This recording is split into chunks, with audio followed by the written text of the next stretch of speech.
Miami-Dade. Comté américain situé dans l'État de Floride, synonyme de mosaïque multiculturelle. Lieu privilégié de l'immigration, 50% de la population de Miami-Dade est née dans un pays étranger. Parmi ces pays, une île de la Caraïbe, Haïti. C'est à Miami-Dade que l'on rencontre la plus grande communauté haïtienne des États-Unis, avec plus de 120 000 Haïtiens recensés. Avec un pouvoir économique et politique grandissant, la communauté haïtienne s'est développée à partir du quartier de Little Haïti à Miami. Aujourd'hui, elle représente la deuxième plus grande communauté d'immigrants à Miami-Dade, après les Cubains. Le créole haïtien est la troisième langue la plus parlée en Floride à cause de la vague d'immigration des années 1980, causée par l'exil forcé dû au régime totalitaire de la dynastie Duvalier en Haïti. Cette nouvelle diaspora haïtienne possède de nombreuses facettes et chaque Haïtien a sa propre histoire d'intégration à Miami. De la scène politique américaine avec André Pierre, maire de North Miami, aux universités locales avec l'étudiante Carla qui a survécu au tremblement de terre en Haïti en 2010, en passant par la classe moyenne avec le couple Moniz et Harold, chauffeurs de taxi.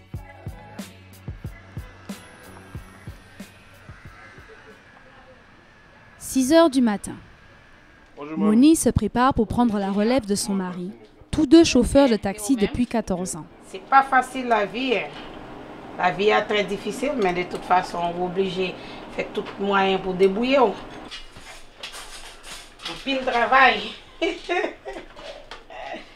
Et je quitté Haïti fait 79 pour 80. Et puis, je suis rentré ici, je commencé le travail.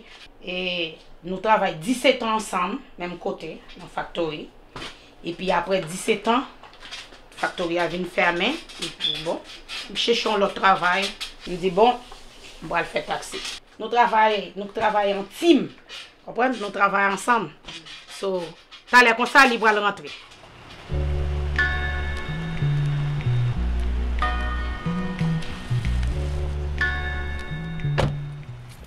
Après 13 heures sur les routes de Miami, Harold rentre enfin. Comment on passe là? Le couple a hypothéqué sa maison afin d'acheter la licence de chauffeur de taxi, qui évite d'être dépendant d'un employeur. Le permis, c'est très difficile à acquérir. Parce qu'au marché de Miami, maintenant, ça coûte 300 000 $. Au grand, un paquet haïtien, on met une série de postes électifs. Cela veut dire que de l'année 80 jusqu'à 2012, on a un peu de progrès. Les filles, ils ont conscientisé pour faire naturaliser, de façon pour être capable d'entrer dans le système américain. Au revoir, bonne journée. Comme de nombreux immigrants, le départ d'Haïti a été vécu comme une plaie ouverte. Une blessure devenue inévitable, car vivre en Haïti devenait impossible face à une pauvreté croissante et un pouvoir politique corrompu. Bon, je quitte Haïti pour plusieurs raisons. Parce que je quitte Haïti, je quitte la famille, je suis dans la pauvreté en pile. François Duvalier et Papa Doc étaient sous pouvoir. Et ça s'est passé trop mal. Mais après que Papa Doc mourit, et puis Baby Doc monté, Jean-Claude Duvalier, et Jean-Claude, on dit que c'est pas même bagaille. Donc la situation a commencé à changer. Donc c'est pour ça qu'un pile monde a laissé en Haïti pour aller chercher la vie meilleure de l'autre côté. Et c'est ça qui fait que moi-même tombé ici aux États-Unis. C'est très sale la voiture, c'est un petit peu sale. Loin de connaître le rêve américain dès leur arrivée, Moniz et Harold ont dû faire face à de nombreux problèmes discriminatoires.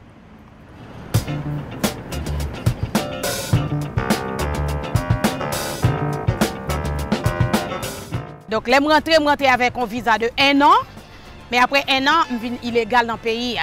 Et puis c'est comme ça, Arnold marie moi, il est marié avec moi, il est bon moi résidence. Oui, vous connaissez, il y a un petit préjugé raciste dans le travail.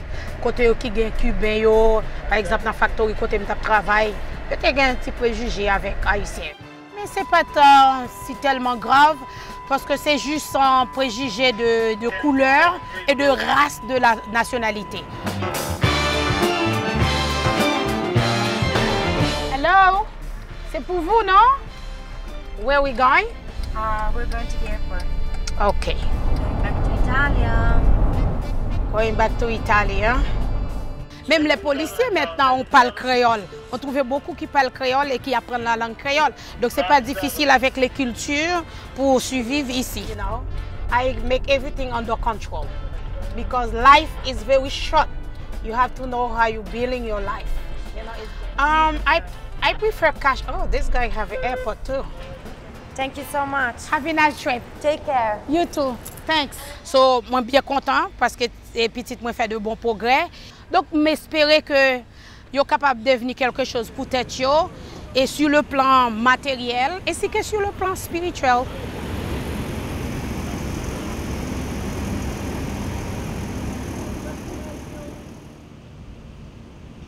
À 50 km au sud, dans le quartier de Kendall, Carla, 18 ans, se prépare pour sa journée universitaire.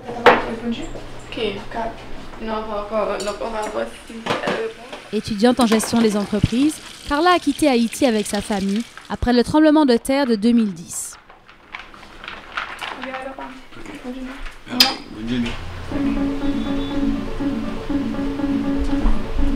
Les conditions de vie suivant cette catastrophe étaient si désastreuses que l'exil est devenu la seule solution pour beaucoup d'Haïtiens.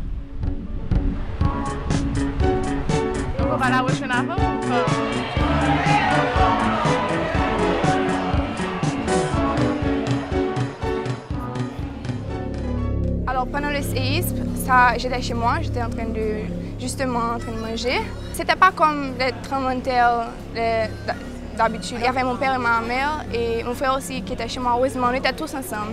Donc on est tous sortis en fin de compte, mais on a été très épargnés. La zone de chez moi n'a pas été affectée du tout.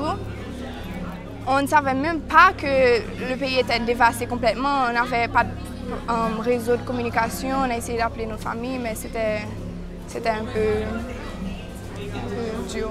C'était vraiment des choses qu'on voit dans les films seulement. Moi, je pensais que c'était la fin du monde. Ayant grandi en Haïti, la transition à l'intégration de Carla à Miami n'a pas toujours été facile dû au choc culturel. Hi! How are you? Hey! Bon, la transition a été un peu dure, comme je suppose tous les Haïtiens après le séisme.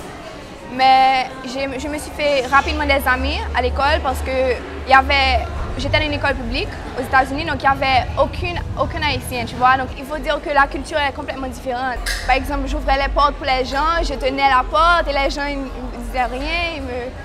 Ils disaient, ah, ils fermaient la porte sur moi. C'était un peu différent. Ouais. Cette nouvelle génération d'Haïtiens, issus d'une Haïti diversifiée et riche, allait elle aussi faire face à une Amérique jugeant l'autre sur sa couleur de peau.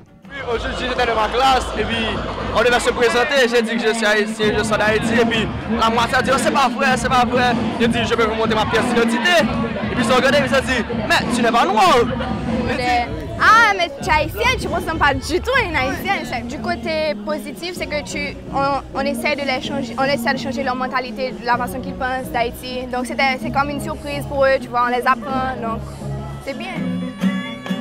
Comme beaucoup de ses camarades de classe, Carla regrette souvent la vie en Haïti et souhaiterait un jour y retourner pour pouvoir changer le pays. On a décidé le jour d'avant de partir qu'on allait partir, donc on a we packed everything en moins d'une soirée et on n'a pas pu dire bye bye à notre famille. Je me rappelle très bien le dernier jour de classe, qu'on était en train de s'amuser, on n'avait aucune idée de ce qui allait arriver. J'aurais tout donné pour retourner comme une semaine en classe avec mes anciens copains. Mais...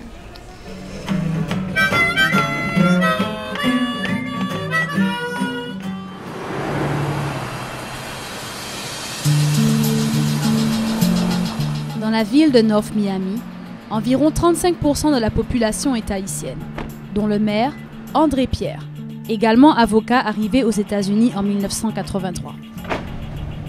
Hello, good morning. How you doing? Good morning. Il fait aujourd'hui partie de cette puissante diaspora haïtienne qui s'est intégrée à Miami et occupe de hautes fonctions influençant la scène politique et économique américaine. My grandmother raised me till I was 14 years old when I migrated to the United States of America. Grandmother was a merchant. She was selling goods at the market, you know, in Haiti. En retrouvant sa mère pour la première fois à New York, André Pierre s'est adapté rapidement au mode de vie américain sans perdre sa culture haïtienne. And it was cold. I mean, for me, it was cold. When I first got here, then I saw highways, I see cars on top of me, underneath me. Then, you know, they took me to the subway. You know, I saw airplanes flying. I'm like, wow. Not too young to lose my culture, and not too old for me to assimilate into the American system.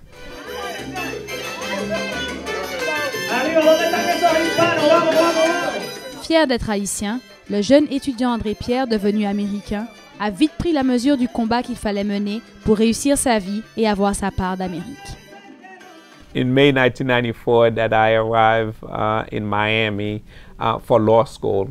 Here there was a huge enclave of Haitians that needed representation. You know, these are people that were forced out of their own country due to political persecution by having different policies for Haitians compared to Cubans that had the same kind of issues. So you got two groups of people coming from the same kind of circumstances, but one would be treated better than the other one. When I was in New York and when I came here, I realized that the fight had to be a much bigger stage.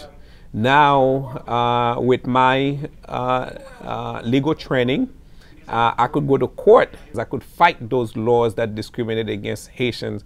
I could fight the people that were discriminated against Haitians. I could fight against the employers that refused to hire Haitians. I could fight the University of Miami, where the professor came out and said that Haitians brought aid to the United States of America.